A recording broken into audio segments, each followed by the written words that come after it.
ডিসেম্বরের আগে নির্বাচনী রোডম্যাপ নিয়ে আলোচনার জন্য প্রধান উপদেষ্টার কাছে সময় চেয়েছে বিএনপি। গুলশানে সমসাময়িক নানা বিষয়ে গণমাধ্যমে আলাপকালে একথা জানান বিএনপির স্থায়ী কমিটির সদস্য সালাউদ্দিন আহমেদ।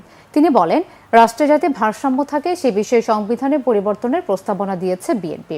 জানান, পঞ্চদশ সংশোধনীর পূর্বাবস্থা বহাল চায় দলটি, অর্থাৎ তত্ত্বাবধায়ক সরকার ব্যবস্থা বহাল রেখে যে সংবিধান সেটি বহালের কথা বলছে বিএনপি, কিন্তু ধর্ম নিরপেক্ষতা বাতিলের বিষয়ে কোনো প্রস্তাবনা দেয়নি। এটা নিয়ে ভুল ব্যাখ্যা দেওয়া হয়েছে। এছাড়া জাতীয় সাংবিধানিক কমিশন গঠনের পক্ষে নয় বিএনপি, তাই এর মাধ্যমে জরুরি অবস্থা জারির প্রস্তাবনার পক্ষেও বিএনপি নয় বলে জানান সালাউদ্দিন আহমেদ। সময়ে পঞ্চম সংশোধনে যেটা গৃহীত হয়, যে পঞ্চদশ সংশোধনী পূর্ববর্তী অবস্থা বহাল চাই। এখন সেটার মধ্যে আছে মহান আল্লাহর উপর আস্থা, বিশ্বাস, জাতীয়তাবাদ, গণতন্ত্র, সমাজতন্ত্র অর্থাৎ সামাজিক ও অর্থনৈতিক ন্যায় বিচার, সেটা আমরা বহাল চাই। মাননীয় প্রধান উপদেষ্টার কাছে সুনির্দিষ্টভাবে আগামী জাতীয় সংসদ নির্বাচনের জন্য ডিসেম্বরের আগে একটা রোডম্যাপ অবশ্যই আমরা চাইব।